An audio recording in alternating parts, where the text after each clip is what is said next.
may tampo ka kay Tito Ogie. Ngayon po ako. So we were okay.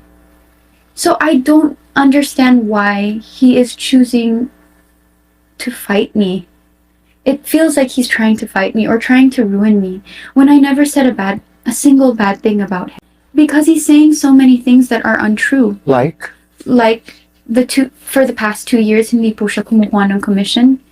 That just makes me it makes me sound even more ungrateful to the people na hindi naman nakakaalam kung ano yung nangyayari sa loob.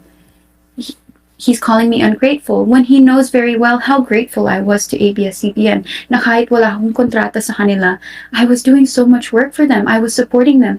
Nung na-shutdown yung ABS-CBN, I was one of the artists that rallied alongside them because I didn't think it was fair na mangyari yun sa lahat ng employees nila na nakakasama ko sa taping every day. I didn't think it was fair for them to lose their jobs. He knew how grateful and thankful I was to everyone. And siya po mismo nagsabi, masunurin ako, mabait ako na bata. So, why is he trying to say things to make people turn against me? It's kind of unfair that I feel like he's trying to tarnish my name. And he knows. Like, I don't want to bring this up, but he still gets commissions from some of the endorsements of mine. Like, that still fell under the time that I was under contract with him, even though he has no more obligations. We told him that he has no more obligations towards me in those endorsements. Literally last month, we gave him a paycheck for an endorsement that was renewed before our contract ended. And kahit na wala na po siyang ginagawa for that, we gave him his commission because that's what's right. I wouldn't breach my contract. So that was the last time you paid commission to your Tito Ogie? He's going to get another one this week. Yeah, he should have talked to me kasi para naman wala kaming pinagsamahan. Parang hindi niya ako anak kahit yung tawag niya sa akin. Because he's treating me like everyone else in the industry. Without having to verbalize, in your vlog, you talked about your present management, na pinili mo ang careless, ang careless management, because for the first time, you had people actually asking you what you want. Claro yun. Yes po. The controversial issue there is what you didn't say, which is yung former management groups mo didn't ask you what you wanted. Am I reading it correctly? Tama po. Okay. Meron po kasing formula, in showbiz that has been working for the longest time with all, the most loved and popular celebrities. And it's been proven and tested na effective siya.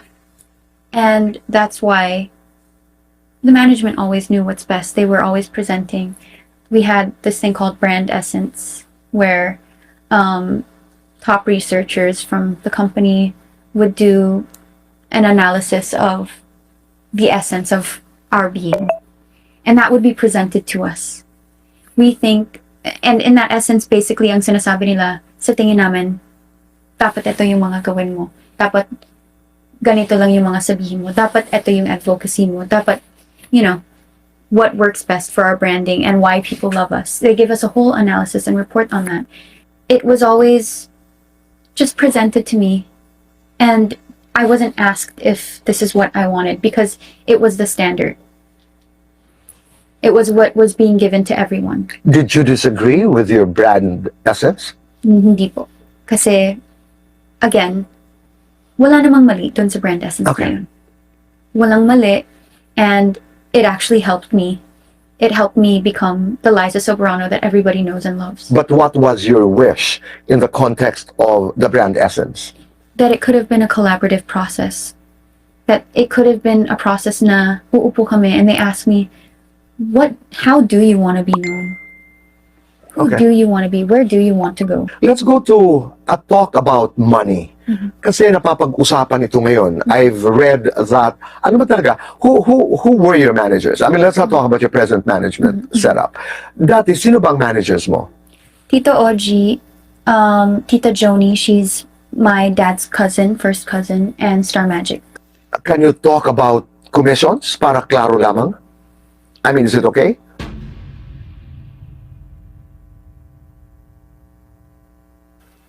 Yes. I really don't like talking about commissions because it's a private financial matter. Okay.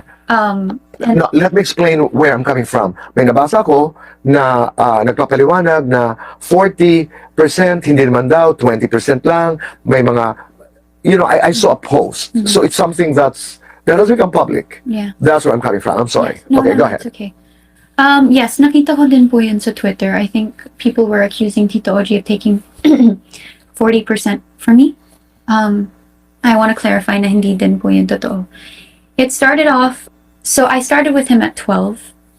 And then up until I was, I believe, 2015 or 2016, which was when I was 17, 30% po yung commission niya sa akin. My tita Joni was taking 20%, and Star Magic was taking 10%. When was this? 2015 or 2016, sorry.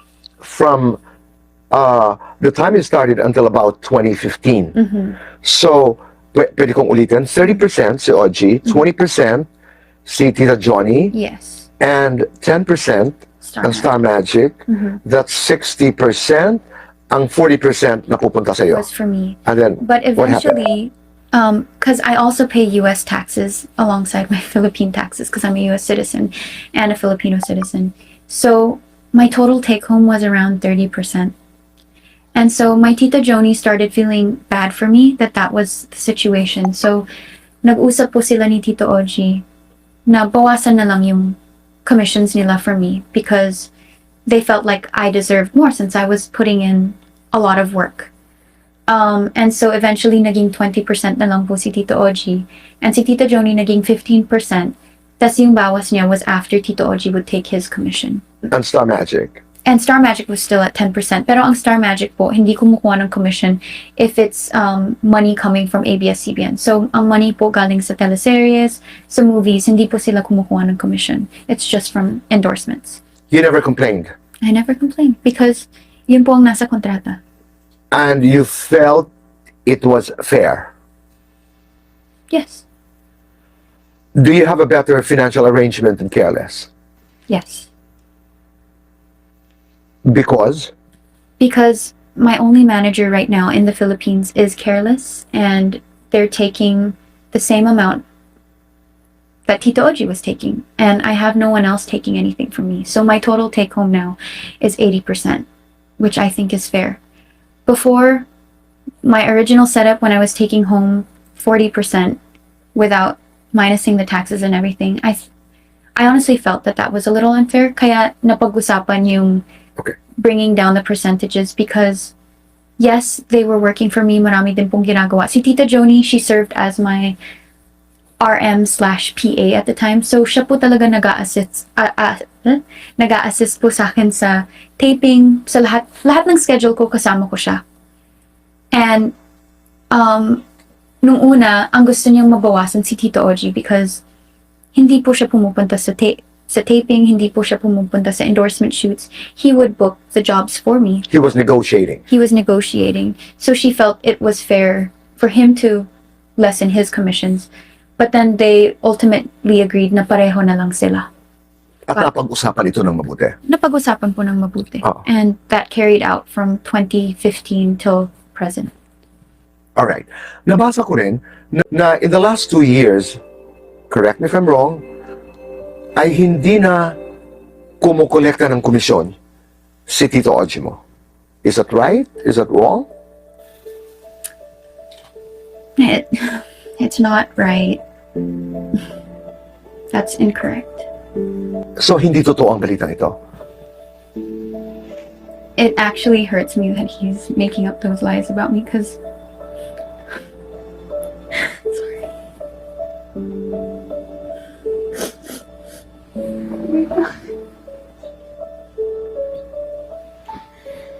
I feel like he's trying to make it seem like I wasn't profitable in the past 2 years that we were working together, when he knows the truth. He knows my pains.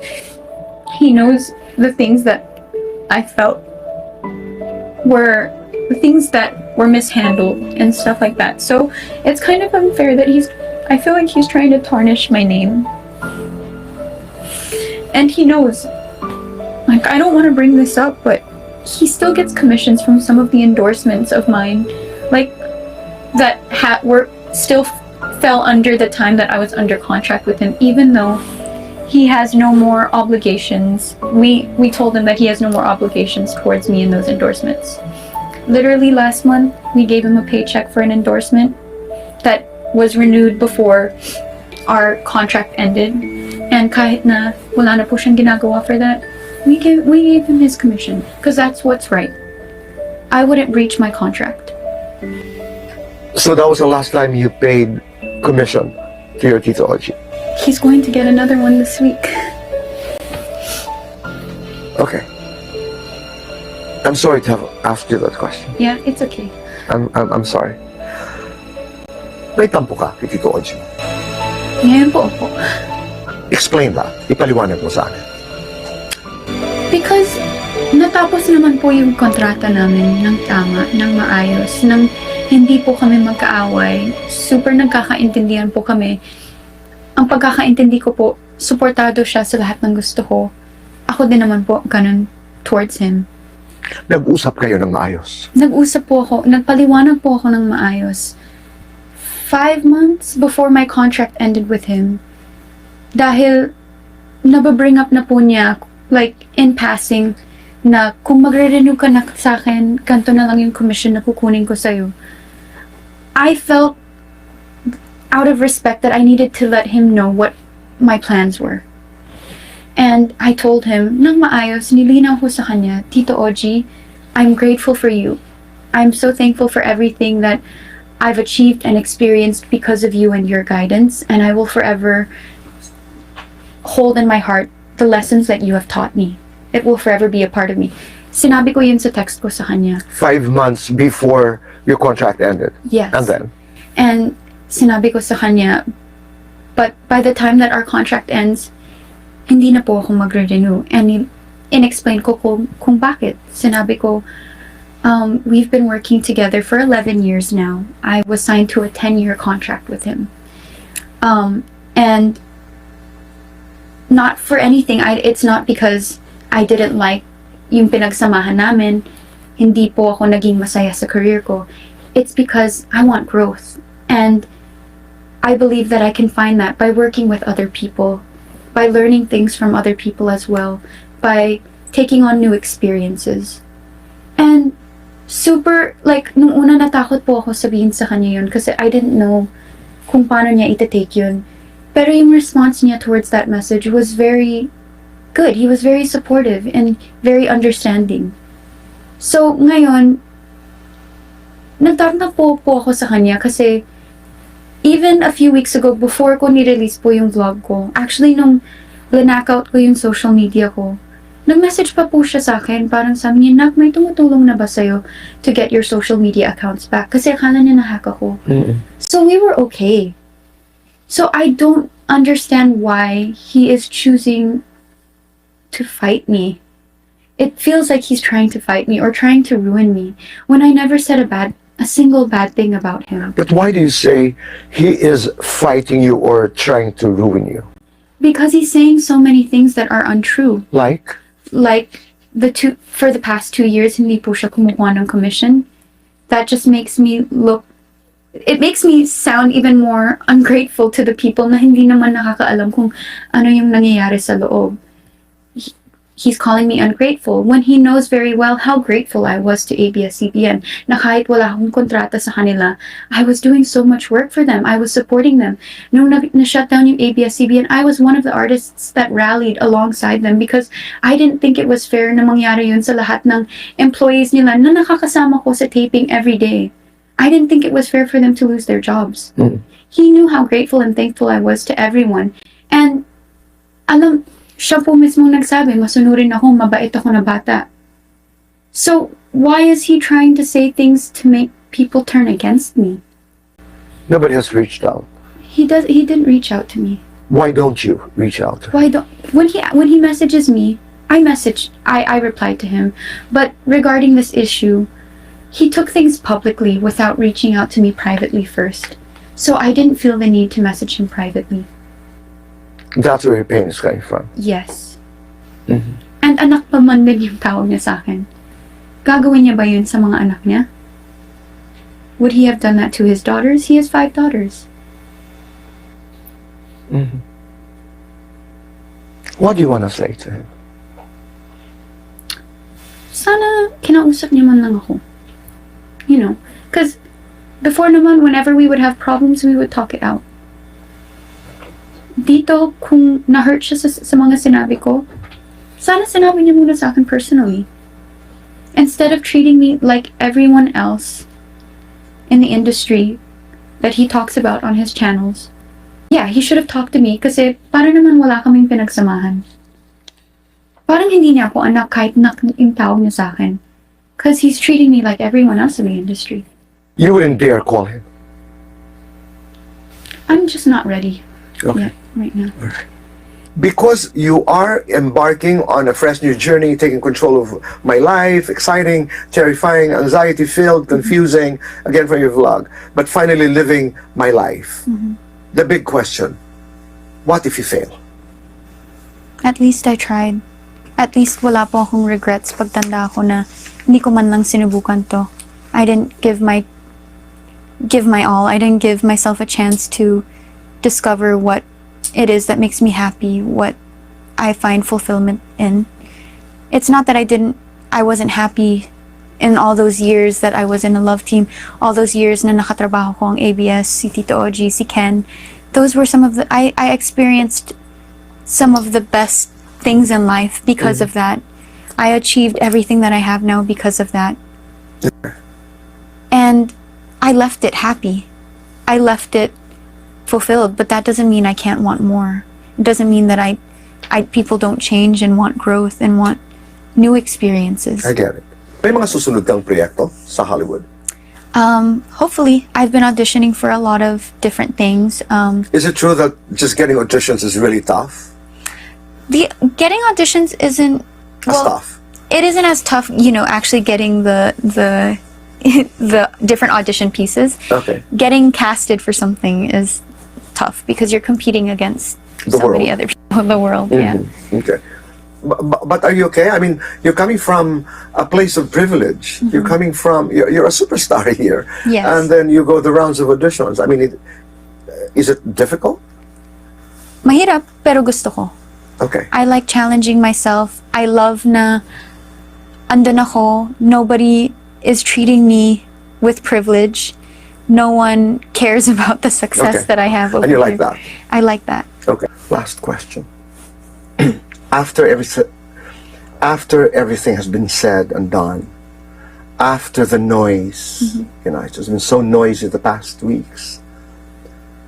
After all of the speculations, after all the good and the bad, just who are you when no one is watching? I'm actually a very sensitive, but I'm a big dreamer. There's a lot that I want for people. I just want the best for everyone. I want to create a good and safe world for everyone. Not just for myself, not just for my loved ones, but for everyone. Yeah, that's me. Thank you. Thank you. Thank you. And all the best. Thank you. Salamat, Liza.